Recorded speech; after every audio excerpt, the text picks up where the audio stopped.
La Sociedad Dominica de Medios de Comunicación, Sodomco, presenta A Pensar Más con Rosa María Palacios.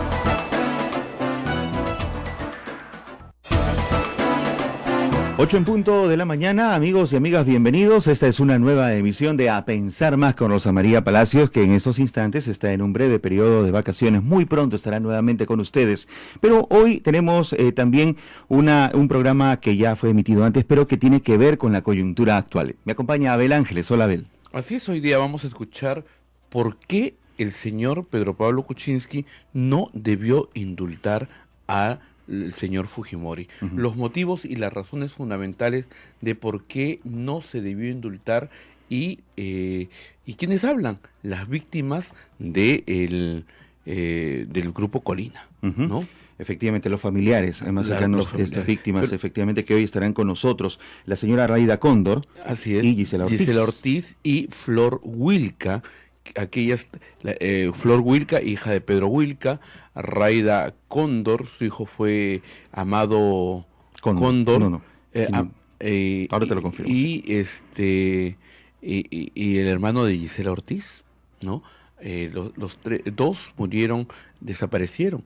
Un testimonio dramático que da la señora Rayda Cóndor, que queremos que usted lo escuche nuevamente y sobre todo entienda por qué la protesta de mucha gente ante la liberación del señor Alberto Fujimori. Son familiares de las víctimas Armando Amaro Cóndor y Luis Enrique Ortiz Perea, y también del dirigente sindical Pedro Wilca. Pero antes de comenzar con este bloque de entrevista, Abel, quería comentarte un poco la repercusión internacional que ha tenido esta noticia del indulto presidencial y sus consecuencias.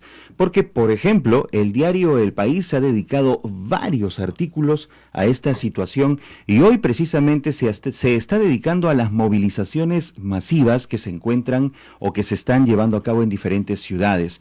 El titular de hoy es La ola de rechazo al indulto a Fujimori aísla a Kuczynski, y habla de las protestas masivas en Lima y otras 8 ciudades que reclaman la renuncia de Pedro Pablo Kuczynski. Claro, no son unas protestas tan grandes como en alguna oportunidad se dio, pero sí están de alguna manera generándose tanto en la capital como en otras ciudades del país. Aquí, el centro de Lima, por ejemplo, y podemos dar fe de eso, hay calles que están totalmente cerradas, no hay acceso al público, hay comercios que no están funcionando precisamente por las estrictas medidas de seguridad que se aplican a Palacio de Gobierno, a Palacio de Justicia y a otras zonas del centro histórico. Así que sí hay una repercusión y eso hay que notarlo. Mañana hay una convocatoria también para una gran movilización que se realizará también en nuestra ciudad capital.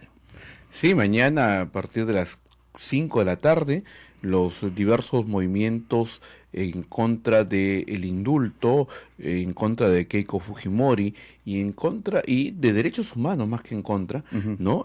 Van a salir a protestar a las calles, y no solo en Lima, Ismael, sino a nivel nacional, en las diversas plazas públicas estará protestando la gente por el indulto a Alberto Fujimori. Pero hay más víctimas y familiares que han hablado sobre su reacción, sobre cómo han considerado o tomado este indulto a Alberto Fujimori.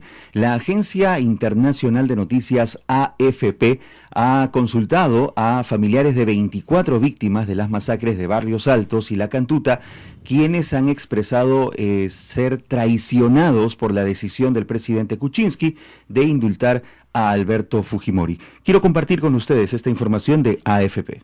El polémico indulto al expresidente peruano Alberto Fujimori, concedido por el actual mandatario Pedro Pablo Kuczynski, ha causado decepción entre las víctimas de la violencia de Estado. Hay una traición hacia nosotros. Yo he votado las 2 veces por él, la primera y la segunda vuelta, yo voté por él. Yo creí en él, pero como le digo, es la segunda vez que confié en un presidente y que me ha fallado. Kuczynski, que la semana pasada libró una posible destitución, justificó el indulto alegando que lo otorgó para reconciliar al país antes de que Fujimori muera en prisión. Desde la clínica donde está internado por problemas circulatorios a sus 79 años, el exmandatario pidió perdón a las víctimas a través de un video publicado en su cuenta de Facebook. Había cumplido 12 años de una condena a prisión de 25 por corrupción y crímenes contra la humanidad. Es un dolor que más bien se acrecienta, ¿no? O sea, uno podría decir que ya lloró suficiente, que ya sufrió suficiente y nunca es suficiente. Es una herida que se reabre, ¿no?, con estas injusticias. Es la voz de Gisela Ortiz. Un dolor muy fuerte. ¿Qué dirá mi hijo? Raida Cóndor. 25 años sigo caminando, buscando justicia para Armando.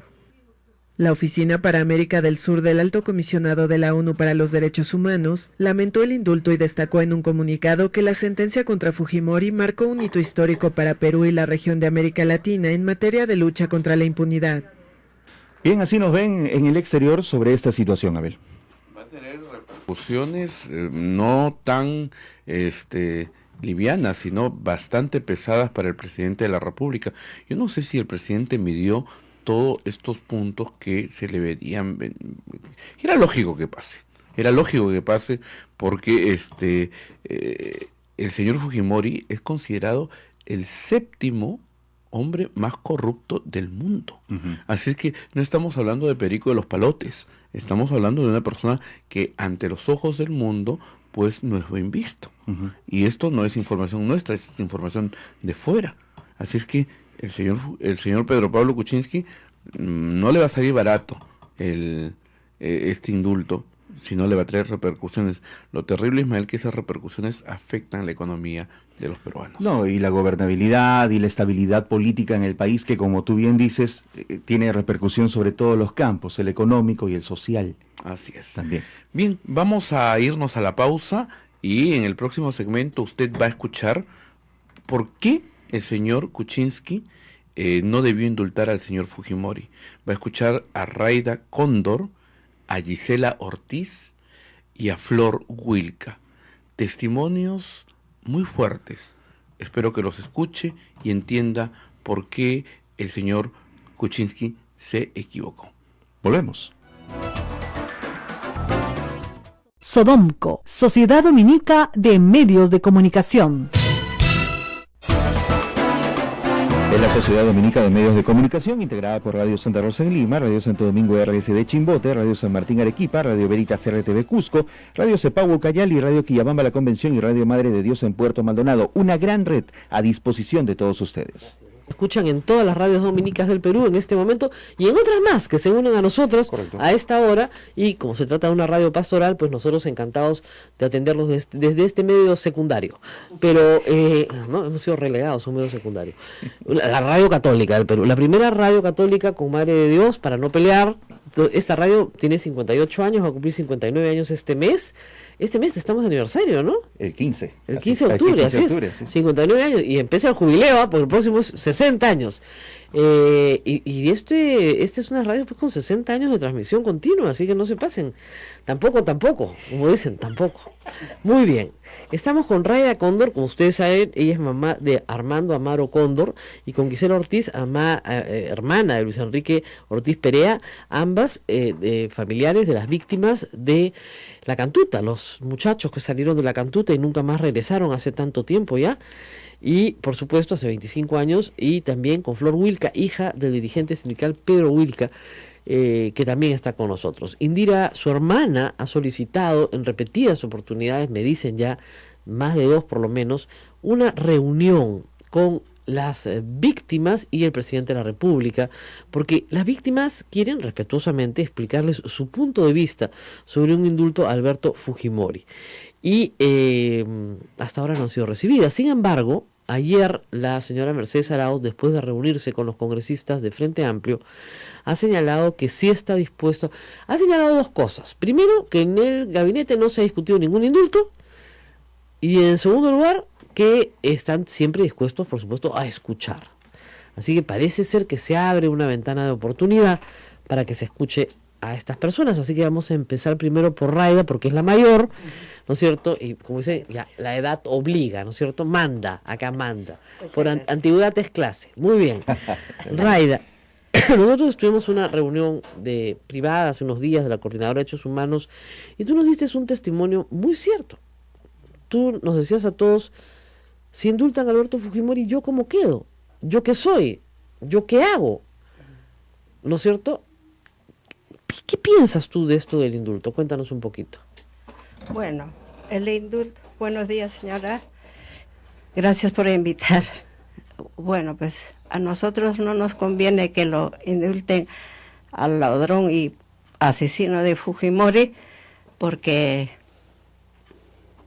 ya pasaron 25 años la desaparición de Armando, no encuentro los restos de él, y bien, gracias, a él le van a dar el indulto, y como vuelvo a decir, ¿yo cómo quedo?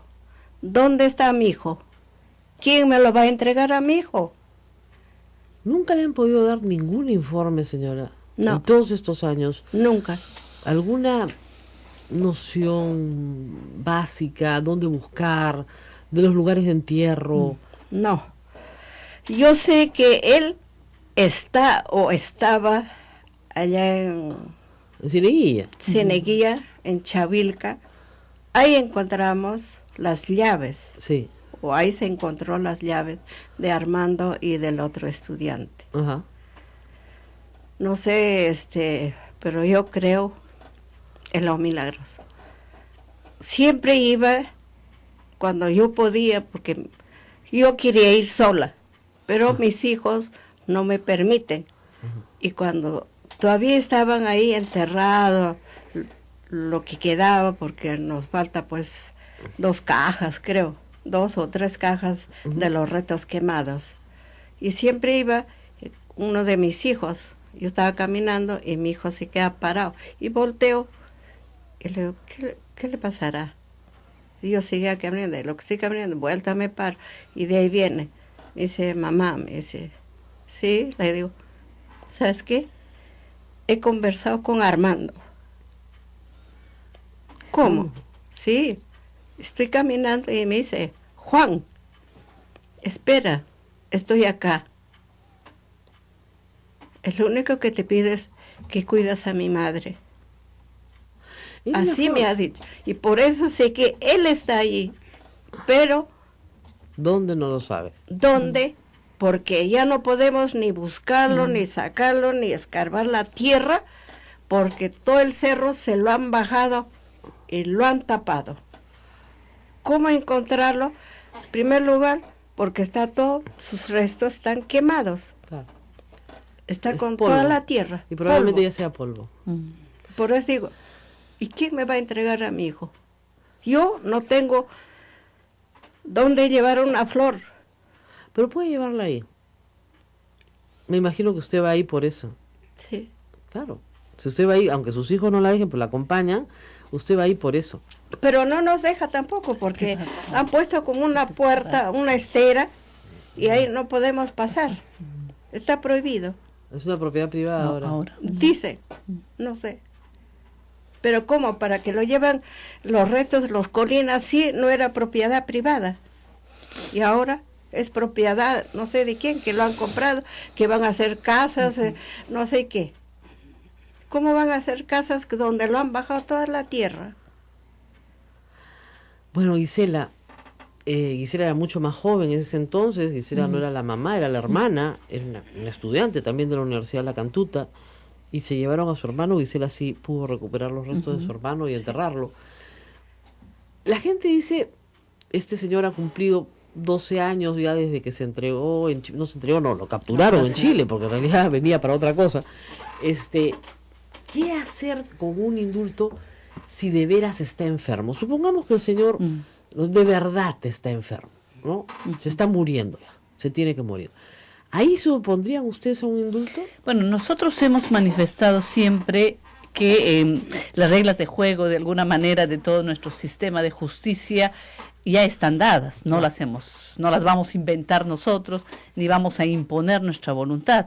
Y es claro que en el caso de un indulto humanitario, cuando así se demuestra a través de una junta médica, es potestad del presidente de la República otorgar ese indulto y que la persona pues vaya a pasar sus últimos días en su casa. El gran problema aquí es que esta figura del indulto humanitario ha sido manoseada en los últimos años por el gobierno de Alan García, no sé si de Alejandro Toledo también, pero con personajes que han estado sentenciados principalmente por corrupción. y que se acogieron o les dieron este indulto humanitario y que siguen vivos hasta ahora. Sí. Y que lamentablemente nos hace desconfiar de esa gravedad, de esa supuesta gravedad que aducen para irse a su casa. Y el otro gran problema es que en el caso de Fujimori, ya desde antes del inicio de juicio, se argumentaba que estaba bastante mal de salud, que tenía ya una enfermedad grave, luego apareció lo del cáncer, ahora es un tema de la presión arterial, y suena ya más a una burla respecto a nuestro derecho a la justicia de los familiares, ¿no? Que permanentemente, cada mes, cada 2 meses estemos hablando de este tema y querramos o no, nos quita la poca tranquilidad que tenemos como familiares a pensar que este es un tema, al menos en el caso de Fujimori, ya cerrado, con una sentencia ratificada por la Corte Suprema que ha intentado ser revisada una y otra vez y que siempre han perdido, se ha ratificado la sentencia de Fujimori. Y nos vuelve a nosotros a esa preocupación de estar vigilantes para que Fujimori, como el principal responsable de la desaparición y muerte de nuestros familiares, cumpla una condena. Ese es nuestro temor. Si nosotros tuviéramos esa garantía que el Estado, en este caso el gobierno de PPK, va a defender el derecho de los familiares a que se haga justicia, pues estaríamos tranquilos pensando que ellos realmente van a actuar con conciencia, con responsabilidad, y el informe de los médicos respecto a la gravedad de Fujimori realmente lo vamos a creer y lo vamos a aceptar. El problema aquí es que gobierno tras gobierno están siempre tratando de beneficiar a quien ha sido sentenciado por estos crímenes de nuestros familiares. Y en ningún momento se ponen a pensar cómo esto afecta a las familias, cómo nos sentimos nosotros después de una larga lucha por alcanzar justicia, cómo de alguna manera nos ningunean al no concedernos una cita para plantear también estos temas que de alguna manera nos afectan, ¿no? Entonces, nos sentimos desprotegidos por un Estado que debería también respetar no solamente una sentencia, vuelvo a decir, ratificada por la Corte Suprema, sino el derecho que nos asiste como familiares, ¿no? Flor, en el caso de ustedes, siempre hay la discusión sobre quién mató a tu padre. No fueron los Colina, fue Sendero Luminoso, no fueron los Colina, en fin, siempre hay la discusión. Para ustedes ha quedado claro que fueron los Colina. Lo dijimos, Rosa María, desde el primer día en que asesinaron a Pedro. A Pedro lo asesinaron el 18 de diciembre del 92, y ese mismo día nosotros lo dijimos que fue el gobierno. Y lo dijimos por una razón, porque el mes previo a la muerte de Pedro, y recordamos que en el 92, en abril del 92, se había producido el autogolpe del 5 de abril.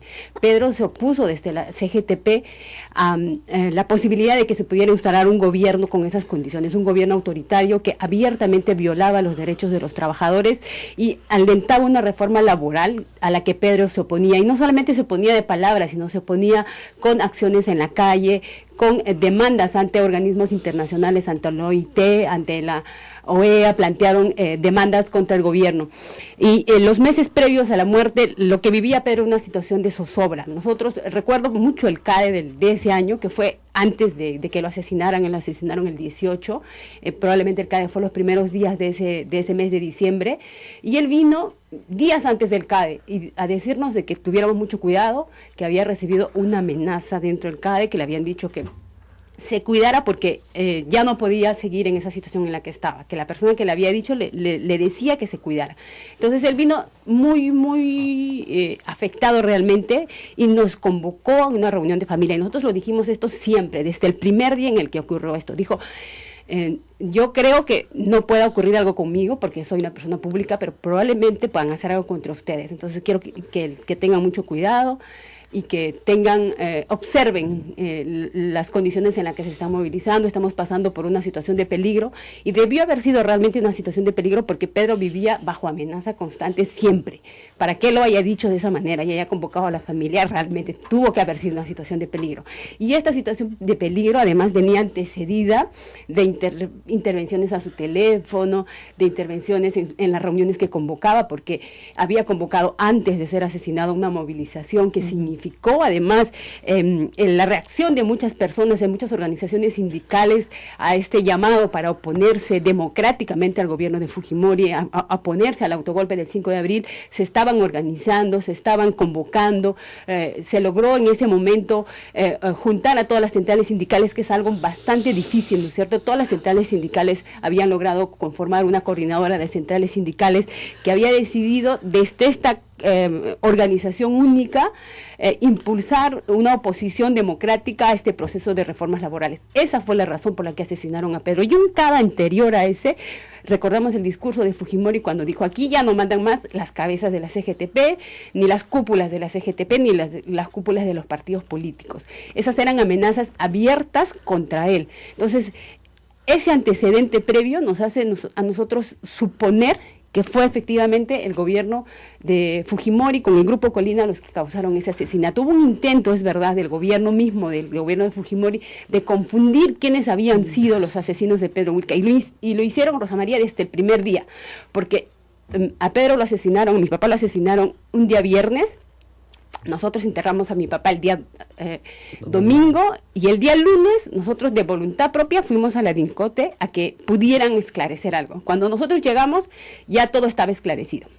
Estaban atrapados los responsables, estaban el comando identificado, y todos los argumentos que nosotros planteábamos decían que ya estaban esclarecidos. Nosotros decíamos que, por ejemplo, Sendero no había reivindicado el atentado, que no había ni bombas, ni volantes, ni nada que pudieran explicar eso. Nada, absolutamente nada. No hubo absolutamente nada. Yo estuve con él en el momento que lo asesinaron, y lo que usaron los asesinos eran armas con silenciadores. Tanto que ni siquiera me di cuenta, estando sentada a su lado, de que habían disparado.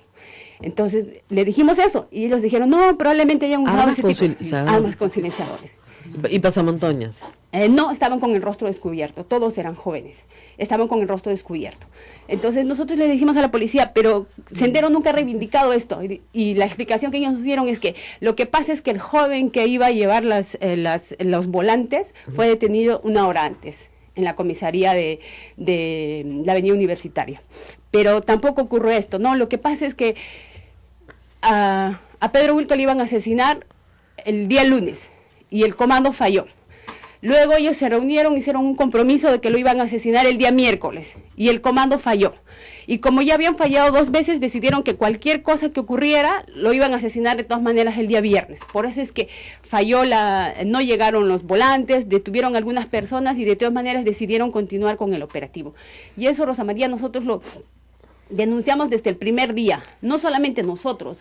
Recuerdo que en ese momento, por ejemplo, Alan García nos mandó un fax identificando efectivamente como los responsables al gobierno. Marta Chávez está mandando tweets desde ayer o anteayer diciendo que hay una reivindicación en el diario de Sobrevive el Ejército Popular de Liberación y el asesinato de Pedro Wilca. Así es, Rosa María. Marta Chávez, me parece lamentable realmente la conducta que esta señora tiene, porque cuando ella encuentra justicia, cuando el Congreso o el Poder Judicial dice que efectivamente debió haber continuado con sus labores parlamentarias y establece una reparación para que el Congreso le entregue a ella, eso sí es justicia, ¿no es cierto? Eso no se debe revisar. Eso sí es, solo es ella la única que debe tener justicia en este país. Y no es así, Rosa María. En el caso de Pedro, nosotros tenemos, después de haber logrado, intentado por varios medios aquí en el Perú alcanzar una justicia, el caso fue a la Corte Interamericana de Derechos Humanos, y el gobierno ha aceptado su responsabilidad en este caso. Ha habido una investigación en el Congreso de la República, Rosa María, que también ha concluido en que los autores de este caso han sido los miembros del Grupo Colina. ¿Y fueron juzgados? No, Rosa María, el caso todavía está en investigación, estamos a la espera de que se pueda abrir va a iniciarse el juicio oral recientemente, probablemente se inicie antes de fin de año. Son 25 años de la muerte de Pedro. Nosotros hemos logrado, intentado en muchos espacios hacer que esta investigación pueda esclarecerse. Hemos logrado, por ejemplo, junto con los familiares del grupo de la Cantuta, lograr que Martín Rivas, por ejemplo, vaya al Congreso de la República y termine escapándose por las ventanas del Congreso de la República. Es una investigación. La persona que denuncia, que conoce que los asesinos de Pedro Wilca fueron los del Grupo Colina, por ejemplo, está desaparecido hasta ahora, Rosa María. El señor Mesmer Carles Talledo, él ha denunciado eso. Después de la denuncia que hizo, desapareció, salió libre de la cárcel y desapareció. Ahora está no habido. desaparecidos. Y ese era miembro del Grupo Colina. Y ese era miembro del Grupo Colina y ese era denunciante de este tipo de casos, ¿no es cierto? Entonces, hay mucha responsabilidad en todo este tiempo, Rosa María, intentos del gobierno fujimorista de querer ocultar este tipo de cosas y menos de querer enfrentar un proceso de esta naturaleza. Por eso nosotros creemos que este proceso no es de indulto a Alberto Fujimori, no es un proceso humanitario, no hay razones humanitarias para pedir este indulto. Lo que hay aquí es una presión política de parte Nos tenemos que ir a una falsa pausa, Indira, pero ¿cómo le contestas al diario Marca o al diario Marca, el diario fue nada más en ese momento, que decía que ellos sí lo habían matado? Lo que apareció Rosa María fue a nosotros lo que nos mostró la policía fue un documento que decían supuestamente del diario Marca. Pero, por ejemplo, las comisiones investigadoras han entrevistado a Mimel Guzmán, han entrevistado a Feliciano, han entrevistado a todos los miembros del Sendero Luminoso presos en las cárceles y ninguno ha aceptado la responsabilidad. Nosotros creemos... Tallego, que si era Colina, se acepta.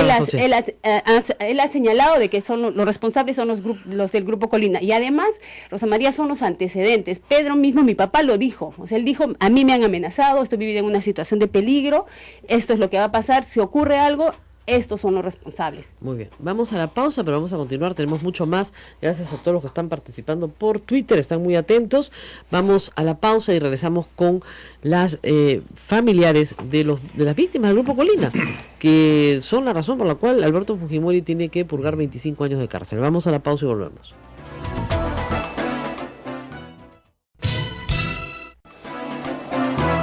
Bien, continuamos. Esto es A Pensar Más. Comentarios desde Facebook Live. Jesús Efraín Macedo dice: el detalle es que ellas son víctimas de Lima y muchas víctimas de departamentos pobres desde una política de aniquilamiento, sin contar las esterilizaciones forzadas. O sea, Fujimori no debe salir, es su conclusión. Bueno, estamos de acuerdo en que hay más víctimas, es lógico, pero este es un set, no sé, la gente a veces no tiene mucha imaginación. Este es un set de radio donde tenemos pocas sillas, entonces podemos invitar a 3 personas y hemos escogido a las 3 personas que nos son más cercanas, pero evidentemente hay muchísimas víctimas, más que víctimas, familiares de víctimas, porque estas personas han sido asesinadas, ¿no es cierto?, que están por todo el Perú, sobre todo en Ayacucho, donde más víctimas hay, por cierto, en todos los reportes estadísticas, víctimas de ambos lados, pero Aymar Guzmán está preso y no va a salir hasta después de muerto, porque tiene que ganar, en la práctica le dieron 35 años revisables, o sea que no va a salir nunca, y es un hombre muy anciano ya, y sus huestes también, todos son bastante ancianos, pero no va a salir. O sea que por el lado de las víctimas de Sendero estamos tranquilos porque los asesinos, Polay tiene cadena perpetua también en MRTA, la cúpula, digamos, está adentro. Por el lado de el Estado, ¿no es cierto?, hay, digamos, siempre la duda de lo que pasó en los gobiernos de Belaúnde y los gobiernos de García, porque mucha gente dice, oiga, ¿y por qué Fujimori sí y García no? Fernando Belaúnde está fallecido y Alan García siempre se ha librado, por supuesto, de muchas cosas por las que tendría que responder y sería largo decirlo. Pero en el caso concreto de Alberto Fujimori, con el mismo testimonio de Martín Rivas, que es un testimonio letal en el proceso, y es el testimonio que lo hunde, se establece que se crea un grupo no paramilitar como creíamos todos, eso fue bien importante en el juicio, sino un grupo militar, que era parte de la estructura de las Fuerzas Armadas, con entrenamiento, con vehículos, con medios, con armas, con munición, con lugares de entierro, con todo, explosivos, en fin, para ejecutar personas señaladas por ellos mismos, o sea, eran fiscales, jueces y verdugos. Y este grupo era de pleno conocimiento de Alberto Fujimori, porque Martín Rivas se lo da a conocer en una entrevista que Humberto Jara, el periodista Humberto Jara, graba. Y al grabarla, aun cuando Martín Rivas la haya negado después, se convierte en documento. Y al convertirse en documento es parte de la probanza que determina que Alberto Fujimori efectivamente se reúne en Palacio de Gobierno con Santiago Martín Rivas.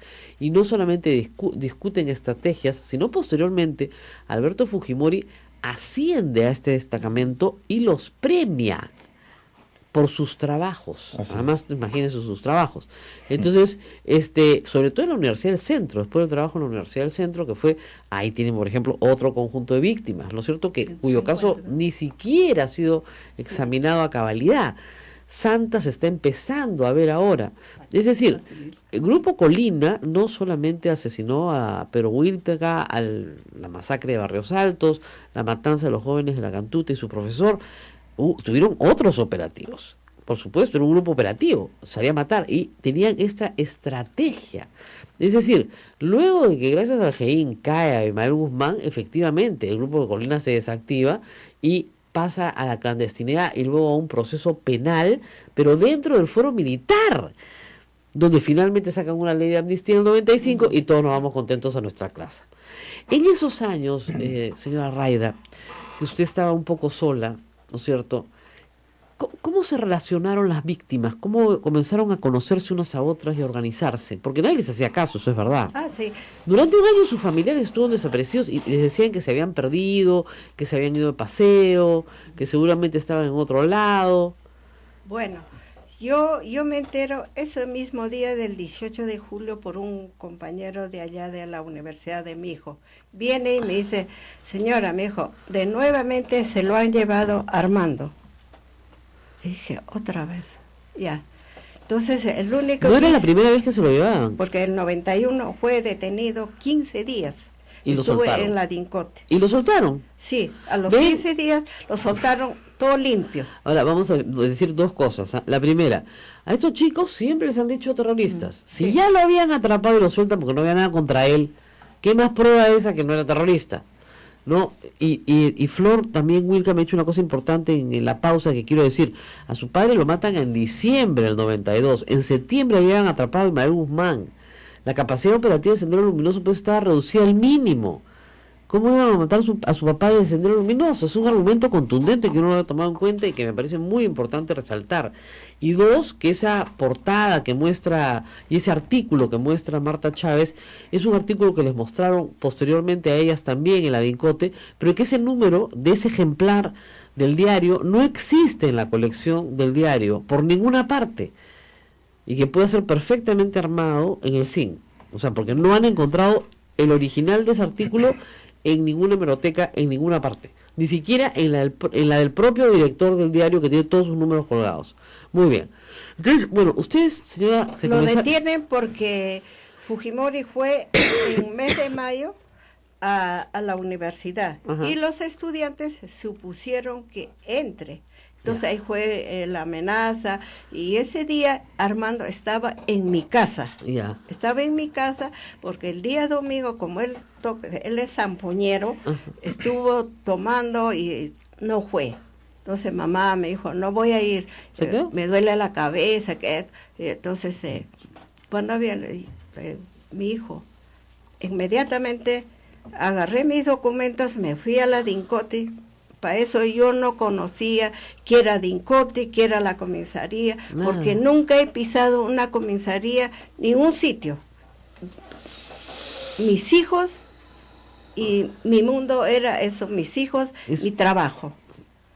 Usted era una ama de casa, en realidad. Sí. Entonces, salió de la Dincote y ahí fue, después ya cuando nuevamente lo detienen, y dije, dije, no, yo lo voy a encontrar en la Dincote, ahí debe estar. Voy a ir, claro. Nunca más. Y yo, pasó eso sábado, y el día domingo no podía hacer nada. El día lunes me levanté a las 6 de la mañana, nuevamente me fui a la universidad. Y ahí me encontré con Gisela, ahí le conocí a Gisela el 18, el 19, el 20 de julio. O sea, apenas pasaron los hechos, se comenzaron a conocer los familiares. Con ella y con el papá de Dora Ollague. Claro, que también exigimos, pedimos que nos den una movilidad, ropa para los chicos, porque a ellos se los llevaron prácticamente desnudos. Claro, mi hijo se fue sin zapatos, sin los lentes. Mi desesperación mío era que él no veía sin los lentes. Claro. Y ahí estaban los lentes, todo lo que estaba ahí. Entonces, se opuso el teniente Medina, creo que dijo, ¿ustedes saben a dónde está? ¿A qué van a ir? Todas esas trabas nos decía. Entonces yo agarré, le dije, ¿qué? Le dije, usted tiene que dejarnos salir, porque no quería, nos tenía con su arma. Le digo, ya pues salimos, diario salíamos a todo sitio. ¿Qué íbamos a encontrar? Si ellos ya estaban muertos esa misma madrugada. Pero fueron a la Dincote también igual, a todos. A la Dincote habremos ido un mes entero, entre julio y agosto. Bueno, en realidad los señores de la puerta, que era donde brindaban información, nos decían que ellos no habían realizado ningún operativo en la Cantuta. Entonces, y que inclusive si otra instancia policial, militar, hubiera realizado este operativo, los tenían que traer a la Dincote y había un cuaderno de registro. Y nos prestaban su cuaderno para revisar los nombres y nosotros íbamos todos los días otra vez a que nos prestaran el cuaderno a leer. Luego también hay que recordar que esos años había la leva, ¿no? Claro. Que era para el servicio militar obligatorio. Y hemos ido al cuartel El Rímac, que es el sitio donde centralizaban a todos los levados. Y lo mismo ahí, ¿no? A preguntar si como parte de algún operativo habían traído a jóvenes de la Cantuta, lo mismo, ¿no? Y al final nadie nos dio información. Comenzaron a ir al Congreso y algunos congresistas les dieron la razón, quisieron escucharlas, y ahí fue donde comenzó a politizarse el caso, porque ahí les decían ustedes, ay, pero si se habrán ido de viaje, no les han dicho dónde están, mientras no hayan cadáveres no hay problema, porque en realidad están desaparecidos. Bueno, hay que recordar que el año 92, tras el autogolpe del 5 de abril, se cierra el Congreso, ¿no? Y que recién a partir de enero se empieza a funcionar este Congreso Constituyente Democrático, ¿no? Entonces, nosotros aprovechamos la conformación de este Congreso y a partir del mes de febrero empezamos a ir donde Fernando Olivera, que es la primera persona que contactamos a contarle un poco lo que había pasado. Y él, a través de un congresista del Frente Independiente Moralizador, que era parte de la Comisión de Derechos Humanos, planteamos el tema en la comisión para la conformación de una comisión investigadora, ¿no? Un poco por el escándalo, no digo porque no habían desaparecidos en nuestro país lamentablemente, sino porque de pronto en Lima desaparecen 10 personas y era algo escandaloso. Y es así como se forma esta comisión investigadora, que estuvo integrada por 13 congresistas de oposición y 2 del fujimorismo. Y desde entonces ya los congresistas del fujimorismo sabían lo que había ocurrido. Yo recuerdo claramente que tuvimos reunión con uno de ellos, uno de los sótanos del Congreso, una de las oficinas bastante oscuras, y él nos decía pues de que ustedes saben que nuestros militares están tan bien preparados, en este momento pueden entrar y secuestrarnos a unos de nosotros y no pasa nada, ¿no? Entonces, si hacemos esto público, se desestabiliza el gobierno, la situación política, el terrorismo, etcétera, etcétera. Y era claro que él sabía lo que había pasado o hasta qué punto eran capaces, en este caso los miembros del Grupo Colina, de desaparecer personas, pero por un tema de conveniencia no había que hablar, ¿no? Y yo me acuerdo que él era evangélico, ¿no? Entonces yo le dije, bueno, usted es un hombre creyente, yo soy católica, y en todo caso hay que tener temor a Dios. Claro. Para no solamente esconder un crimen tan grave como este, sino también para esconder la verdad, ¿no? Entonces yo le dije, nosotros estamos claros qué es lo que aquí ha ocurrido y sabemos que la dictadura de Fujimori está comprometida con estos delitos. ¿Cuándo te diste cuenta que tu hermano no iba a volver?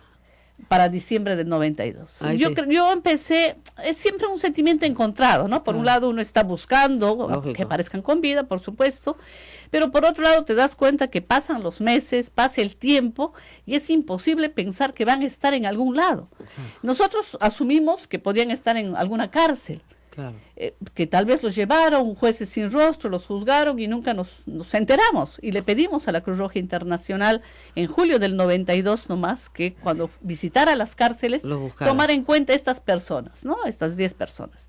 Luego, pero 10 personas son muchas personas. Y luego también militares malintencionados que buscan provecho de esta situación empezaron a decir, lo hemos visto en Las Palmas, y a pedirnos dinero. En una situación complicada económicamente para nosotros, que no teníamos a veces ni para el pasaje, con todo juntamos, ¿cierto? No recuerdo ahorita la cantidad, para darle a un oficial de Las Palmas, y nos dijo inclusive las características de Hugo Muñoz, que realmente nos hacía pensar que ahí podía estar. Y al final de cuentas, gente que se aprovechaba simplemente de una situación incierta, porque ninguna autoridad nos daba información. Entonces, conversando con los familiares, yo a veces al papá de Robert Teodoro, que ya falleció, yo le decía, pero como papá ustedes no sienten algo, no les avisa, no han soñado, porque ¿dónde pueden estar 10 personas? Lo que significa mantener a 10 personas, claro, además, darles de comer, cuidarlos. Un profesor, además Así que es adulto. Y realmente la lógica nos hacía pensar pues que era imposible que estuvieran vivos. Empezaron a aparecer cadáveres en Huancayo. Claro. Hay que recordar que hay cerca de 150 víctimas de la Universidad del Centro, entre maestros, estudiantes y trabajadores. Eso es increíble porque, claro, recordamos con, obviamente, mucha pena lo que pasó en la Cantuta, pero en la Universidad del Centro fue impresionante la cantidad de gente asesinada. Muertos que aparecían dentro de la universidad, en las acequias. En el río, tirados al lado del río. Fueron 2 familiares hasta Huancayo Fuimos tres.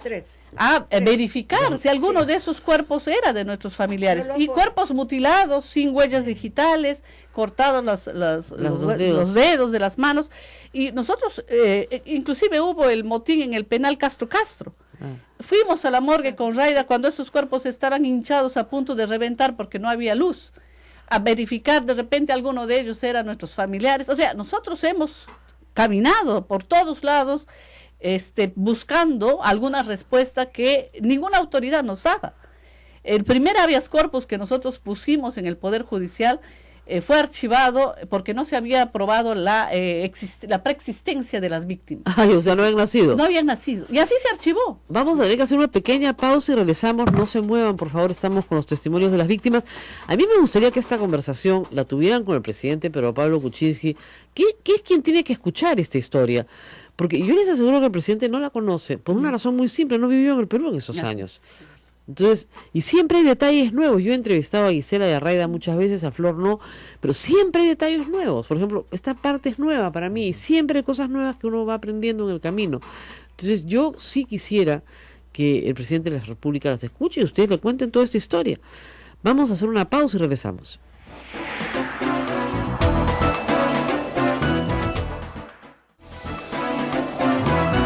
Amigos, continuamos. Esto es A Pensar Más. Estamos con Raida Cóndor, Gisela Ortiz y Flor Wilca. Rosa María Palacios las entrevista por el tema del caso Cantuta. Nos quedan pocos minutos de programa. Si tuvieran que resumir en una frase lo que quieren decirle al presidente, con todo respeto, pues el presidente de la República, ¿no? Flor, ¿qué le dirías al presidente que tú crees que él lo ha vivido en el Perú, en los años en que ustedes sufrieron, en los años en que buscaban justicia? El relato de Gisela se los puedo resumir así: se pasaron años hasta que encontraron en la Corte Interamericana la vía para poder hacer que el caso empiece. Y el caso empieza a juzgarse en el Perú sin Alberto Fujimori, primero contra los Colina, el caso Colina, primero contra los Colina, el grupo Colina por la Cantuta, sin Alberto Fujimori, y luego ellos pelean, una vez que aparece en Chile, por sentar a Alberto Fujimori en el banquillo de los acusados. Les costó muchísimos años, o sea, fíjense ustedes, a sus familiares lo matan en el 92 y Alberto Fujimori empieza el juicio en Lima en el 2007. O sea, hace 11 años. Entonces, hace 10 años empieza el juicio en Lima. Entonces, pónganse a pensar lo que te ha demorado de los 25, te has pasado 15 buscando justicia y en el caso de los Wilca, ni siquiera tienen juicio. Ni siquiera tienen juicio. ¿Qué le dirías al presidente Fujimori? Así es, Rosa María. Nosotros todavía ni siquiera se ha empezado el proceso. Varios de nuestros casos han sido archivados en el Poder Judicial. Esa ha sido siempre una constante. Yo lo que le pido al presidente es que no se deje presionar.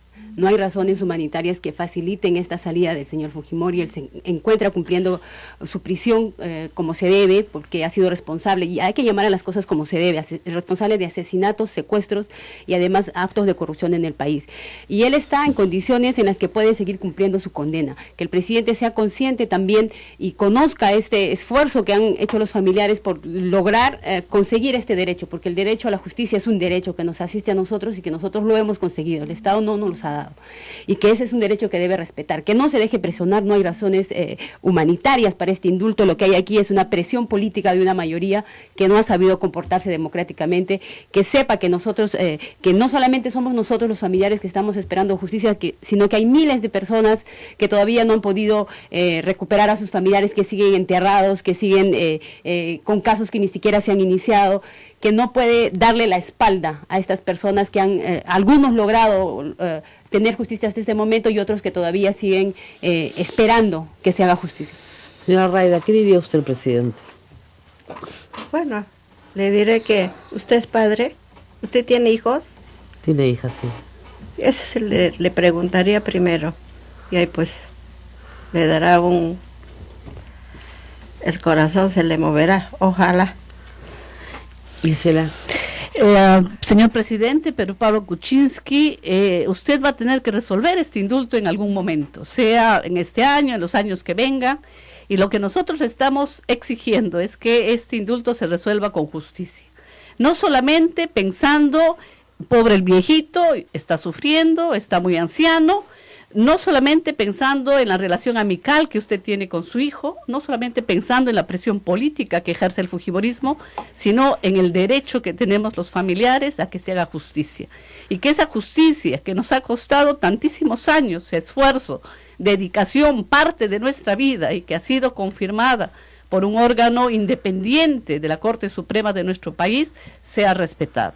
Lo que nosotros queremos aquí es que aquellos políticos, aquellas autoridades que delinquen con actos de corrupción o de graves violaciones a los derechos humanos entiendan la responsabilidad de sus crímenes y que esa sentencia, que es una sentencia justa, sea respetada.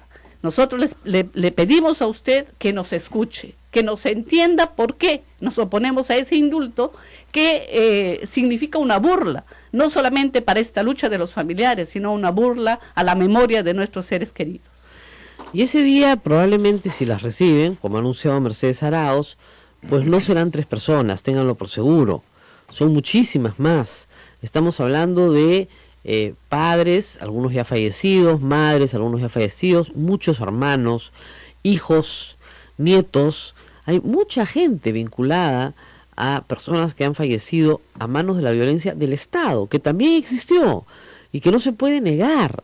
Entonces creo que para el presidente haberse deshecho lamentablemente de una buena ministra de Justicia como Marisol Perestello ha sido un error. Y yo sí puedo afirmar con conocimiento más o menos cabal que Marisol Perestello se negó enfáticamente a firmar cualquier indulto a Alberto Fujimori que no se ciñera estrictamente a la Constitución y a la ley. Porque ella es una persona que no solamente es política, es jurista, es abogada, es profesora de Derechos Humanos y sabía que no se debía hacer. Y se ha desgañitado explicándole a Fernando Zavala y al presidente de la República que no se debía hacer. Entonces, si hay alguien que le debemos que no se haya firmado hasta ahora, probablemente es a ella. Lamentablemente el presidente la sacó del gabinete y trajo un ministro que lo único que ha hecho es, a mí no me han presentado el expediente. Cosa que habla de un cierto, digamos, no sé, por lo menos barrera procesal, ¿no? Y lo cual es verdad, porque nadie ha presentado un expediente de una solicitud de indulto. El indulto no se ofrece, el indulto se demanda. No hay ofertas de indulto. El señor Miguel Facundo Chinguel está preso por andar ofertando indultos, ¿no es cierto? No se ofrecen los indultos, se demanda. La víctima, el reo en este caso, o sus familiares pueden solicitar. Ni los familiares ni el reo ha solicitado absolutamente nada.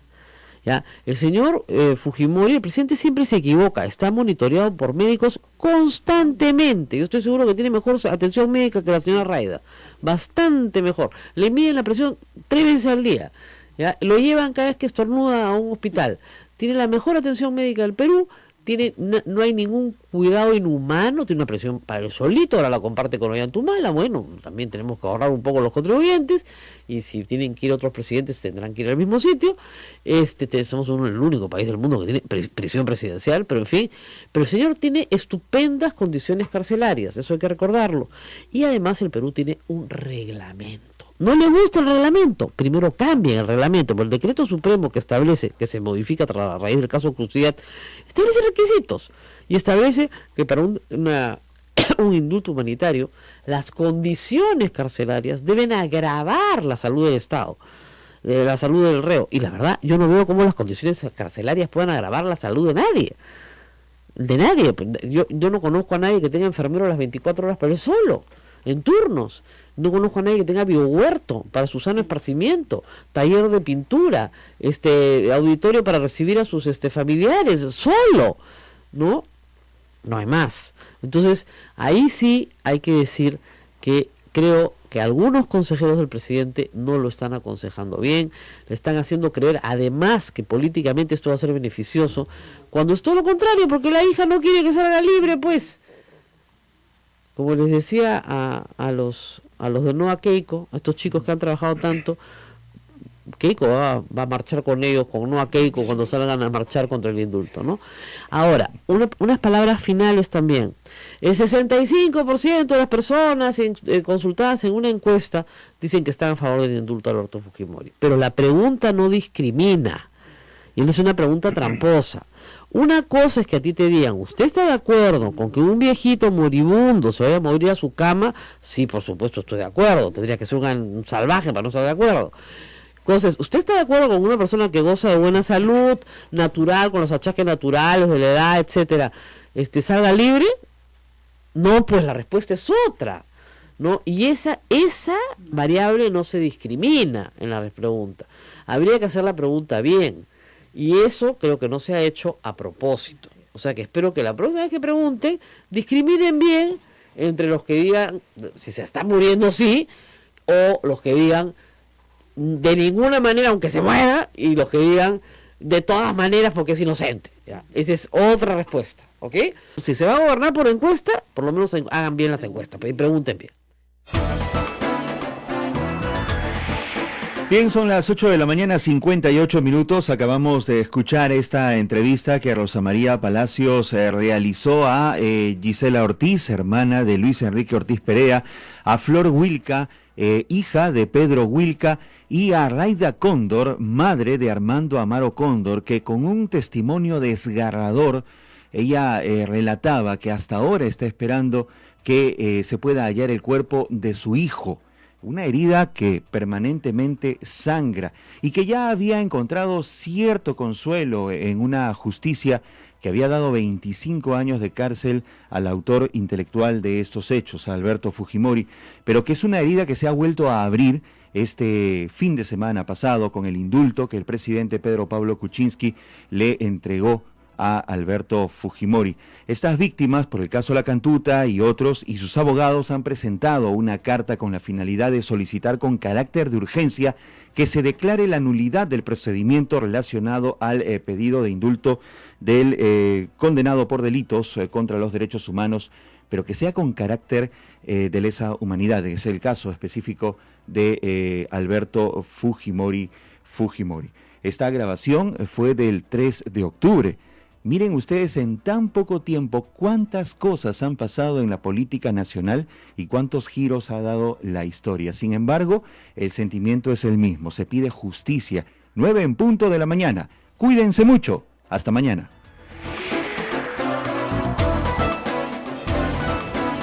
Hasta aquí. A pensar más con Rosa María Palacios. Este programa fue producido por la Sociedad Dominica de Medios de Comunicación, Sodomco. Si usted va ahí, aunque sus hijos no la dejen, pero la acompañan, usted va ahí por eso. Pero no nos deja tampoco, porque han puesto como una puerta, una estera, y ahí no podemos pasar. Está prohibido. Es una propiedad privada ahora. Dice, no sé. Pero ¿cómo? Para que lo lleven los restos, los colinas, sí, no era propiedad privada. Y ahora es propiedad, no sé de quién, que lo han comprado, que van a hacer casas, no sé qué. ¿Cómo van a hacer casas donde lo han bajado toda la tierra? Bueno, Gisela era mucho más joven en ese entonces. Gisela no era la mamá, era la hermana, era una estudiante también de la Universidad de La Cantuta. Y se llevaron a su hermano. Gisela sí pudo recuperar los restos de su hermano y enterrarlo. La gente dice, este señor ha cumplido 12 años ya desde que se entregó, lo capturaron en Chile, porque en realidad venía para otra cosa. ¿Qué hacer con un indulto si de veras está enfermo? Supongamos que el señor de verdad está enfermo, ¿no? Se está muriendo ya, se tiene que morir. ¿Ahí se opondrían ustedes a un indulto? Bueno, nosotros hemos manifestado siempre que las reglas de juego, de alguna manera, de todo nuestro sistema de justicia ya están dadas, no las vamos a inventar nosotros, ni vamos a imponer nuestra voluntad. Y es claro que en el caso de un indulto humanitario, cuando así se demuestra a través de una junta médica, es potestad del presidente de la República otorgar ese indulto y que la persona pues vaya a pasar sus últimos días en su casa. El gran problema aquí es que esta figura del indulto humanitario ha sido manoseada en los últimos años por el gobierno de Alan García, no sé si de Alejandro Toledo también, pero con personajes que han estado sentenciados principalmente por corrupción y que se acogieron o les dieron este indulto humanitario y que siguen vivos hasta ahora. Sí. Y que lamentablemente nos hace desconfiar de esa gravedad, de esa supuesta gravedad que aducen para irse a su casa.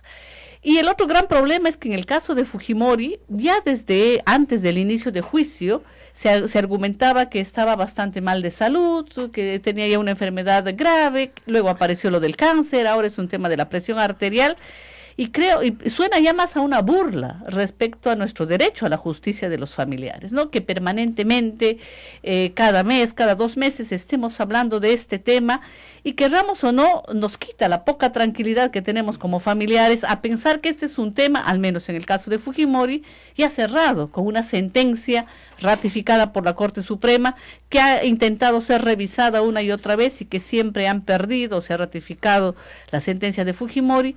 Y nos vuelve a nosotros a esa preocupación de estar vigilantes para que Fujimori, como el principal responsable de la desaparición y muerte de nuestros familiares, cumpla una condena. Ese es nuestro temor. Si nosotros tuviéramos esa garantía que el Estado, en este caso el gobierno de PPK, va a defender el derecho de los familiares a que se haga justicia, pues estaríamos tranquilos pensando que ellos realmente van a actuar con conciencia, con responsabilidad, y el informe de los médicos respecto a la gravedad de Fujimori realmente lo vamos a creer y lo vamos a aceptar. El problema aquí es que gobierno tras gobierno están siempre tratando de beneficiar a quien ha sido sentenciado por estos crímenes de nuestros familiares. Y en ningún momento se ponen a pensar cómo esto afecta a las familias, cómo nos sentimos nosotros después de una larga lucha por alcanzar justicia, cómo de alguna manera nos ningunean al no concedernos una cita para plantear también estos temas que de alguna manera nos afectan, ¿no? Entonces, nos sentimos desprotegidos por un Estado que debería también respetar no solamente una sentencia, vuelvo a decir, ratificada por la Corte Suprema, sino el derecho que nos asiste como familiares, ¿no? Flor, en el caso de ustedes, siempre hay la discusión sobre quién mató a tu padre. No fueron los Colina, fue Sendero Luminoso, no fueron los Colina, en fin, siempre hay la discusión. Para ustedes ha quedado claro que fueron los Colina. Lo dijimos, Rosa María, desde el primer día en que asesinaron a Pedro. A Pedro lo asesinaron el 18 de diciembre del 92, y ese mismo día nosotros lo dijimos que fue el gobierno. Y lo dijimos por una razón, porque el mes previo a la muerte de Pedro, y recordamos que en el 92, en abril del 92, se había producido el autogolpe del 5 de abril. Pedro se opuso desde la CGTP a la posibilidad de que se pudiera instalar un gobierno con esas condiciones, un gobierno autoritario que abiertamente violaba los derechos de los trabajadores y alentaba una reforma laboral a la que Pedro se oponía. Y no solamente se oponía de palabras, sino se oponía con acciones en la calle, con demandas ante organismos internacionales, ante la OIT, ante la OEA, plantearon demandas contra el gobierno. Y en los meses previos a la muerte, lo que vivía Pedro era una situación de zozobra. Nosotros, recuerdo mucho el CADE de ese año, que fue antes de que lo asesinaron el 18, probablemente el CADE fue los primeros días de ese mes de diciembre, y él vino días antes del CADE y a decirnos de que tuviéramos mucho cuidado, que había recibido una amenaza dentro del CADE, que le habían dicho que se cuidara porque ya no podía seguir en esa situación en la que estaba, que la persona que le había dicho le decía que se cuidara. Entonces él vino muy afectado realmente y nos convocó a una reunión de familia, y nosotros lo dijimos esto siempre, desde el primer día en el que ocurrió esto. Dijo, yo creo que no pueda ocurrir algo conmigo porque soy una persona pública, pero probablemente puedan hacer algo contra ustedes. Entonces quiero que tengan mucho cuidado. y que tengan, observen las condiciones en las que se están movilizando. Estamos pasando por una situación de peligro y debió haber sido realmente una situación de peligro porque Pedro vivía bajo amenaza constante siempre. Para que lo haya dicho de esa manera y haya convocado a la familia, realmente tuvo que haber sido.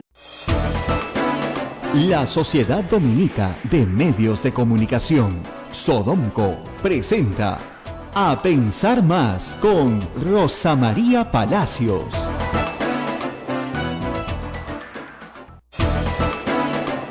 8:00 a.m, amigos y amigas, bienvenidos. Esta es una nueva emisión de A Pensar Más con Rosa María Palacios, que en estos instantes está en un breve periodo de vacaciones. Muy pronto estará nuevamente con ustedes.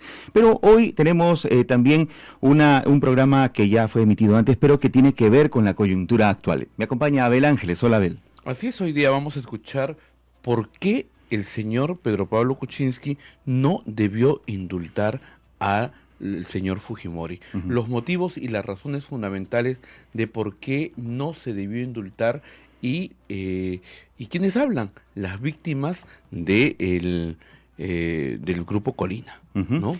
Efectivamente, los familiares, además cercanos de estas víctimas, efectivamente, que hoy estarán con nosotros, la señora Raida Cóndor. Así es, y Gisela Ortiz. Gisela Ortiz y Flor Wilca, Flor Wilca, hija de Pedro Wilca, Raida Cóndor, su hijo fue Amado Cóndor.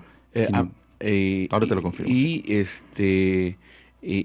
el hermano de Gisela Ortiz, ¿no? Dos murieron, desaparecieron.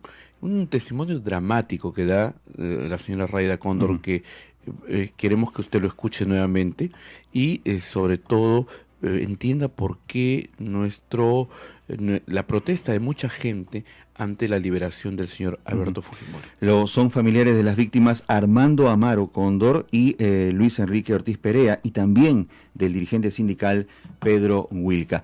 Pero antes de comenzar con este bloque de entrevista, Abel, quería comentarte un poco la repercusión internacional que ha tenido esta noticia del indulto presidencial y sus consecuencias. Porque, por ejemplo, el diario El País ha dedicado varios artículos a esta situación y hoy precisamente se está dedicando a las movilizaciones masivas que se encuentran o que se están llevando a cabo en diferentes ciudades. El titular de hoy es La ola de rechazo al indulto a Fujimori aísla a Kuczynski, y habla de las protestas masivas en Lima y otras 8 ciudades que reclaman la renuncia de Pedro Pablo Kuczynski. Claro, no son unas protestas tan grandes como en alguna oportunidad se dio, pero sí están de alguna manera generándose tanto en la capital como en otras ciudades del país. Aquí, el centro de Lima, por ejemplo, y podemos dar fe de eso, hay calles que están totalmente cerradas. No hay acceso al público, hay comercios que no están funcionando precisamente por las estrictas medidas de seguridad que se aplican a Palacio de Gobierno, a Palacio de Justicia y a otras zonas del centro histórico. Así que sí hay una repercusión y eso hay que notarlo. Mañana hay una convocatoria también para una gran movilización que se realizará también en nuestra ciudad capital. Sí, mañana a partir de las 5 de la tarde, los diversos movimientos en contra del indulto, en contra de Keiko Fujimori y de derechos humanos más que en contra, ¿no? Van a salir a protestar a las calles, y no solo en Lima, Ismael, sino a nivel nacional, en las diversas plazas públicas estará protestando la gente por el indulto a Alberto Fujimori. Pero hay más víctimas y familiares que han hablado sobre su reacción, sobre cómo han considerado o tomado este indulto a Alberto Fujimori. La Agencia Internacional de Noticias AFP ha consultado a familiares de 24 víctimas de las masacres de Barrios Altos y La Cantuta, quienes han expresado ser traicionados por la decisión del presidente Kuczynski de indultar a Alberto Fujimori. Quiero compartir con ustedes esta información de AFP. El polémico indulto al expresidente peruano Alberto Fujimori, concedido por el actual mandatario Pedro Pablo Kuczynski, ha causado decepción entre las víctimas de la violencia de Estado. Hay una traición hacia nosotros. Yo he votado las 2 veces por él, la primera y la segunda vuelta, yo voté por él. Yo creí en él, pero como le digo, es la segunda vez que confié en un presidente y que me ha fallado. Kuczynski, que la semana pasada libró una posible destitución, justificó el indulto alegando que lo otorgó para reconciliar al país antes de que Fujimori muera en prisión. Desde la clínica donde está internado por problemas circulatorios a sus 79 años, el exmandatario pidió perdón a las víctimas a través de un video publicado en su cuenta de Facebook. Había cumplido 12 años de una condena a prisión de 25 por corrupción y crímenes contra la humanidad. Es un dolor que más bien se acrecienta, ¿no? O sea, uno podría decir que ya lloró suficiente, que ya sufrió suficiente y nunca es suficiente. Es una herida que se reabre, ¿no? Con estas injusticias. Es la voz de Gisela Ortiz. Un dolor muy fuerte.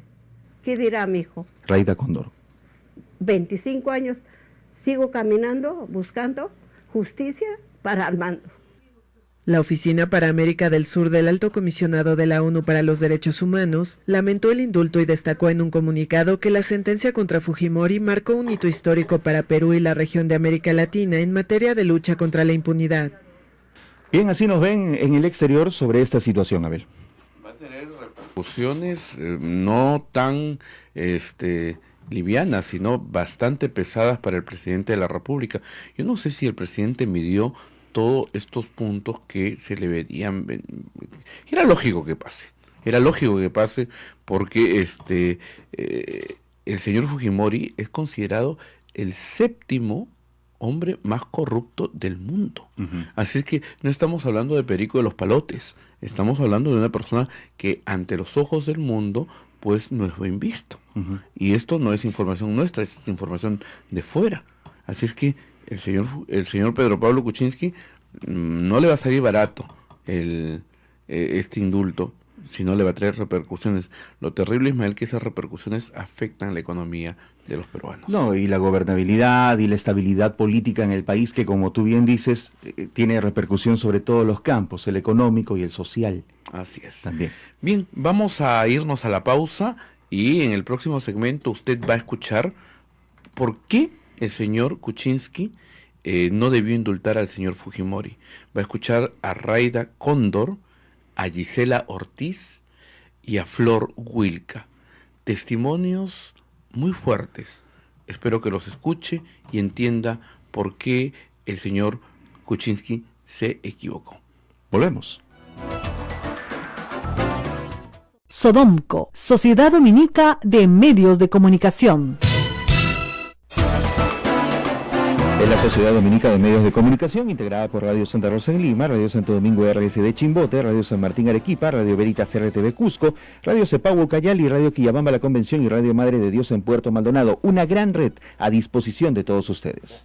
Escuchan en todas las radios dominicas del Perú en este momento y en otras más que se unen a nosotros. Correcto. A esta hora, y como se trata de una radio pastoral, pues nosotros encantados de atenderlos desde este medio secundario, pero no hemos sido relegados a un medio secundario.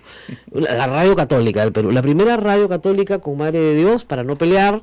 Esta radio tiene 58 años, va a cumplir 59 años este mes. Este mes estamos de aniversario, ¿no? El 15. El 15 de octubre, así es. Sí. 59 años y empieza el jubileo por los próximos 60 años. Y esta es una radio pues, con 60 años de transmisión continua, así que no se pasen. Tampoco, como dicen, tampoco. Muy bien. Estamos con Raida Cóndor, como ustedes saben, ella es mamá de Armando Amaro Cóndor, y con Gisela Ortiz, hermana de Luis Enrique Ortiz Perea, ambas familiares de las víctimas de la Cantuta, los muchachos que salieron de la Cantuta y nunca más regresaron hace tanto tiempo ya. Y por supuesto hace 25 años, y también con Flor Wilca, hija del dirigente sindical Pedro Wilca, que también está con nosotros. Indira, su hermana, ha solicitado en repetidas oportunidades, me dicen ya más de 2 por lo menos, una reunión con las víctimas y el presidente de la República, porque las víctimas quieren respetuosamente explicarles su punto de vista sobre un indulto a Alberto Fujimori. Y hasta ahora no han sido recibidas. Sin embargo, ayer la señora Mercedes Arauz, después de reunirse con los congresistas de Frente Amplio, ha señalado que sí está dispuesto. Ha señalado 2 cosas. Primero, que en el gabinete no se ha discutido ningún indulto. Y en segundo lugar, que están siempre dispuestos, por supuesto, a escuchar. Así que parece ser que se abre una ventana de oportunidad para que se escuche a estas personas. Así que vamos a empezar primero por Raida, porque es la mayor, ¿no es cierto? Y como dicen, ya, la edad obliga, ¿no es cierto? Manda, acá manda. Por antigüedad es clase. Muy bien. Raida, nosotros tuvimos una reunión privada hace unos días de la Coordinadora de Derechos Humanos y tú nos diste un testimonio muy cierto. Tú nos decías a todos, si indultan a Alberto Fujimori, ¿yo cómo quedo? ¿Yo qué soy? ¿Yo qué hago? ¿No es cierto? ¿Qué piensas tú de esto del indulto? Cuéntanos un poquito. Bueno, el indulto. Buenos días, señora. Gracias por invitar. Bueno, pues a nosotros no nos conviene que lo indulten al ladrón y asesino de Fujimori, porque ya pasaron 25 años la desaparición de Armando. No encuentro los restos de él. Y bien, gracias. A él le van a dar el indulto y, como vuelvo a decir, ¿yo cómo quedo? ¿Dónde está mi hijo? ¿Quién me lo va a entregar a mi hijo? Nunca le han podido dar ningún informe, señora. No. En todos estos años. Nunca. ¿Alguna noción básica, dónde buscar, de los lugares de entierro? No. Yo sé que él está o estaba allá en Cieneguilla. Cieneguilla, en Chavilca. Ahí encontramos las llaves. Sí. O ahí se encontró las llaves de Armando y del otro estudiante. Ajá. No sé, pero yo creo en los milagros. Siempre iba cuando yo podía, porque yo quería ir sola, pero mis hijos no me permiten. Y cuando todavía estaban ahí enterrados, lo que quedaba, porque nos falta pues 2 cajas, creo, 2 o 3 cajas de los restos quemados.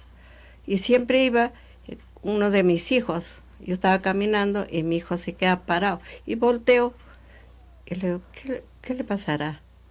Y yo seguía caminando, y lo que estoy caminando, vuelta me paro.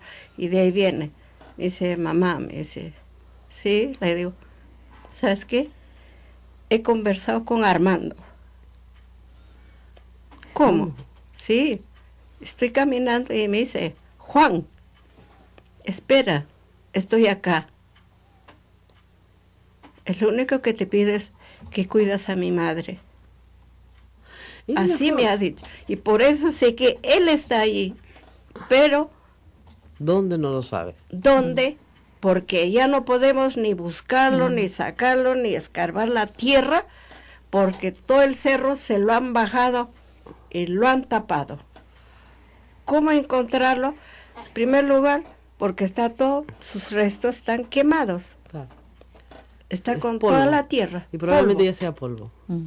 Por eso digo, ¿y quién me va a entregar a mi hijo? Yo no tengo dónde llevar una flor. Pero puede llevarla ahí. Me imagino que usted va ahí por eso. Sí. Claro. O sea, él dijo, a mí me han amenazado, estoy viviendo en una situación de peligro, esto es lo que va a pasar, si ocurre algo, estos son los responsables. Muy bien, vamos a la pausa, pero vamos a continuar, tenemos mucho más, gracias a todos los que están participando por Twitter, están muy atentos. Vamos a la pausa y regresamos con las familiares de las víctimas del Grupo Colina, que son la razón por la cual Alberto Fujimori tiene que purgar 25 años de cárcel. Vamos a la pausa y volvemos.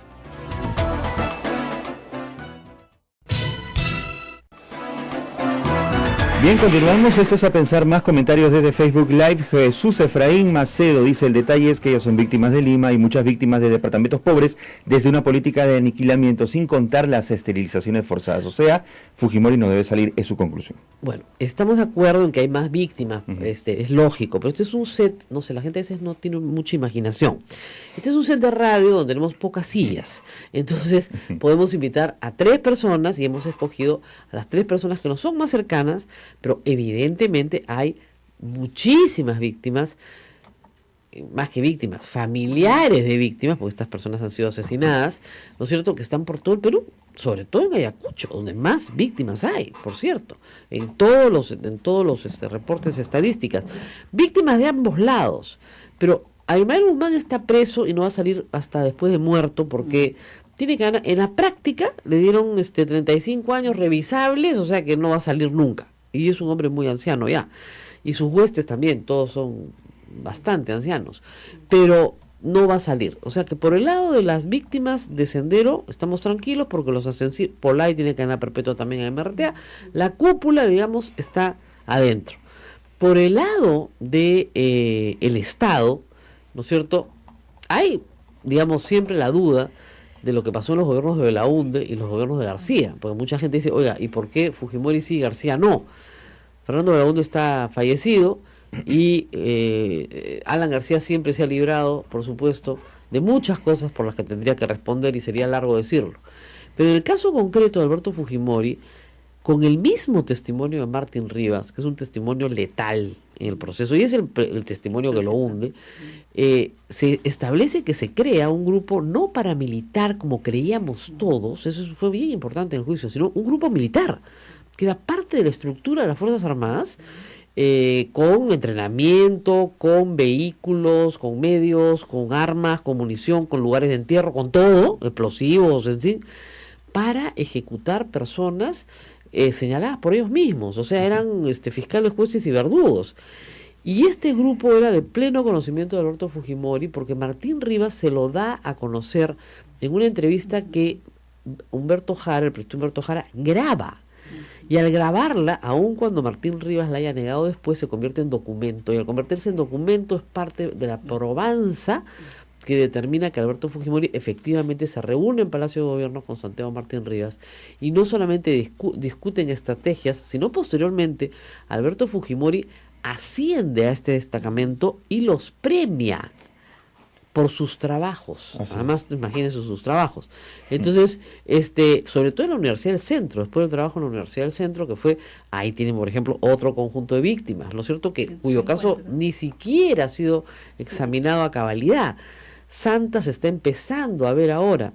Es decir, el Grupo Colina no solamente asesinó a Pedro Huilca, la masacre de Barrios Altos, la matanza de los jóvenes de la Cantuta y su profesor, tuvieron otros operativos. Por supuesto, era un grupo operativo, salía a matar y tenían esta estrategia. Es decir, luego de que gracias al GEIN cae a Abimael Guzmán, efectivamente el Grupo de Colina se desactiva y pasa a la clandestinidad y luego a un proceso penal, pero dentro del foro militar, donde finalmente sacan una ley de amnistía en el 95 y todos nos vamos contentos a nuestra casa. En esos años, señora Rayda, que usted estaba un poco sola, ¿no es cierto? ¿Cómo se relacionaron las víctimas? ¿Cómo comenzaron a conocerse unas a otras y a organizarse? Porque nadie les hacía caso, eso es verdad. Sí. Durante un año sus familiares estuvieron desaparecidos y les decían que se habían perdido, que se habían ido de paseo, que seguramente estaban en otro lado. Bueno, yo me entero ese mismo día del 18 de julio por un compañero de allá de la universidad de mi hijo. Viene y me dice, señora, mi hijo, de nuevamente se lo han llevado Armando. Dije, otra vez, ya. Entonces, el único... No era la primera vez que se lo llevaban. Porque el 91 fue detenido 15 días. Y lo Estuve soltaron. en la Dincote. ¿Y lo soltaron? Sí, a los 15 días lo soltaron todo limpio. Ahora, vamos a decir dos cosas. La primera, a estos chicos siempre les han dicho terroristas. Si ya lo habían atrapado y lo sueltan porque no había nada contra él, ¿qué más prueba esa que no era terrorista? ¿No? Y Flor, también Huilca me ha hecho una cosa importante en la pausa que quiero decir. A su padre lo matan en diciembre del 92. En septiembre habían atrapado a Imael Guzmán. La capacidad operativa de Sendero Luminoso pues estaba reducida al mínimo. ¿Cómo iban a matar a su papá de Sendero Luminoso? Es un argumento contundente que uno lo ha tomado en cuenta y que me parece muy importante resaltar. Y dos, que esa portada que muestra, y ese artículo que muestra Marta Chávez, es un artículo que les mostraron posteriormente a ellas también en la Dincote, pero que ese número de ese ejemplar del diario no existe en la colección del diario por ninguna parte. Y que puede ser perfectamente armado en el CIN. O sea, porque no han encontrado el original de ese artículo en ninguna hemeroteca, en ninguna parte. Ni siquiera en la del propio director del diario que tiene todos sus números colgados. Muy bien. Entonces, bueno, ustedes, señora... Lo detienen porque Fujimori fue en mes de mayo a la universidad. Ajá. Y los estudiantes supusieron que entre. Entonces ahí fue la amenaza, y ese día Armando estaba en una situación de peligro. Y esta situación de peligro además venía antecedida de intervenciones a su teléfono, de intervenciones en las reuniones que convocaba, porque había convocado antes de ser asesinado una movilización que significó además la reacción de muchas personas, de muchas organizaciones sindicales a este llamado para oponerse democráticamente al gobierno de Fujimori, a oponerse al autogolpe del 5 de abril. Se estaban organizando, se estaban convocando, se logró en ese momento juntar a todas las centrales sindicales, que es algo bastante difícil, ¿no es cierto? Todas las centrales sindicales habían logrado conformar una coordinadora de centrales sindicales que había decidido desde esta organización única impulsar una oposición democrática a este proceso de reformas laborales. Esa fue la razón por la que asesinaron a Pedro. Y un cada anterior a ese, recordamos el discurso de Fujimori cuando dijo: aquí ya no mandan más las cabezas de la CGTP, ni las cúpulas de la CGTP, ni las cúpulas de los partidos políticos. Esas eran amenazas abiertas contra él. Entonces, ese antecedente previo nos hace a nosotros suponer que fue efectivamente el gobierno de Fujimori con el Grupo Colina los que causaron ese asesinato. Hubo un intento, es verdad, del gobierno mismo, del gobierno de Fujimori, de confundir quiénes habían sido los asesinos de Pedro Wilca, y lo hicieron, Rosa María, desde el primer día, porque a Pedro lo asesinaron, a mi papá lo asesinaron un día viernes. Nosotros enterramos a mi papá el día domingo, y el día lunes nosotros de voluntad propia fuimos a la DINCOTE a que pudieran esclarecer algo. Cuando nosotros llegamos ya todo estaba esclarecido. Estaban atrapados los responsables, estaban el comando identificado, y todos los argumentos que nosotros planteábamos decían que ya estaban esclarecidos. Nosotros decíamos que, por ejemplo, Sendero no había reivindicado el atentado, que no había ni bombas, ni volantes, ni nada que pudieran explicar eso. Nada, absolutamente nada. No hubo absolutamente nada. Yo estuve con él en el momento que lo asesinaron, y lo que usaron los asesinos eran armas con silenciadores. Tanto que ni siquiera me di cuenta, estando sentada a su lado, de que habían disparado. Entonces le dijimos eso, y ellos dijeron: no, probablemente hayan usado ese tipo de armas con silenciadores.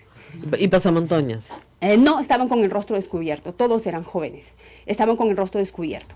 Entonces nosotros le dijimos a la policía: pero Sendero nunca ha reivindicado esto, y la explicación que ellos nos dieron es que lo que pasa es que el joven que iba a llevar los volantes fue detenido una hora antes en la comisaría de la Avenida Universitaria. Pero tampoco ocurrió esto, ¿no? Lo que pasa es que a Pedro Wilca le iban a asesinar el día lunes, y el comando falló. Luego ellos se reunieron, hicieron un compromiso de que lo iban a asesinar el día miércoles, y el comando falló. Y como ya habían fallado 2 veces, decidieron que cualquier cosa que ocurriera lo iban a asesinar de todas maneras el día viernes. Por eso es que falló no llegaron los volantes, detuvieron algunas personas, y de todas maneras decidieron continuar con el operativo. Y eso, Rosa María, nosotros lo denunciamos desde el primer día, no solamente nosotros. Recuerdo que en ese momento, por ejemplo, Alan García nos mandó un fax identificando efectivamente como los responsables al gobierno. Marta Chávez está mandando tweets desde ayer o anteayer diciendo que hay una reivindicación en el diario de Sobrevive el Ejército Popular de Liberación y el asesinato de Pedro Wilca. Así es, Rosa María. Marta Chávez, me parece lamentable realmente la conducta que esta señora tiene, porque cuando ella encuentra justicia, cuando el Congreso o el Poder Judicial dice que efectivamente debió haber continuado con sus labores parlamentarias y establece una reparación para que el Congreso le entregue a ella, eso sí es justicia, ¿no es cierto? Eso no se debe revisar. Eso sí es, solo es ella la única que debe tener justicia en este país. Y no es así, Rosa María. En el caso de Pedro, nosotros tenemos, después de haber logrado, intentado por varios medios aquí en el Perú alcanzar una justicia, el caso fue a la Corte Interamericana de Derechos Humanos, y el gobierno ha aceptado su responsabilidad en este caso. Ha habido una investigación en el Congreso de la República, Rosa María, que también ha concluido en que los autores de este caso han sido los miembros del Grupo Colina. ¿Y fueron juzgados? No, Rosa María, el caso todavía está en investigación. Estamos a la espera de que se pueda abrir va a iniciarse el juicio oral recientemente, probablemente se inicie antes de fin de año. Son 25 años de la muerte de Pedro. Nosotros hemos logrado, intentado en muchos espacios hacer que esta investigación pueda esclarecerse. Hemos logrado, por ejemplo, junto con los familiares del grupo de la Cantuta, lograr que Martín Rivas, por ejemplo, vaya al Congreso de la República y termine escapándose por las ventanas del Congreso de la República. Es una investigación. La persona que denuncia que conoce que los asesinos de Pedro Wilca fueron los del Grupo Colina, por ejemplo, está desaparecido hasta ahora Rosa María, el señor Mesmer Carles Talledo. Él ha denunciado eso, después de la denuncia que hizo, desapareció, salió libre de la cárcel y desapareció, ahora está no habido. Desaparecido. Y ese era miembro del Grupo Colina. Y ese era miembro del Grupo Colina y ese era denunciante de este tipo de casos, ¿no es cierto? Entonces, hay mucha responsabilidad en todo este tiempo, Rosa María, intentos del gobierno fujimorista de querer ocultar este tipo de cosas y menos de querer enfrentar un proceso de esta naturaleza. Por eso nosotros creemos que este proceso no es de indulto a Alberto Fujimori, no es un proceso humanitario, no hay razones humanitarias para pedir este indulto. Lo que hay aquí es una presión política de parte Nos tenemos que ir a una falsa pausa, Indira, pero ¿cómo le contestas al diario Marca, o al diario Marca, el diario fue nada más en ese momento, que decía que ellos sí lo habían matado? Lo que apareció Rosa María fue a nosotros lo que nos mostró la policía fue un documento que decían supuestamente del diario Marca, pero por ejemplo las comisiones investigadoras han entrevistado a Mimel Guzmán, han entrevistado a Feliciano, han entrevistado a todos los miembros del Sendero Luminoso presos en las cárceles y ninguno ha aceptado la responsabilidad. Nosotros creemos... Talledo, que si era Colina, se hace él ha señalado de que son los responsables son los del Grupo Colina y además Rosa María son los antecedentes. Pedro mismo, mi papá lo dijo.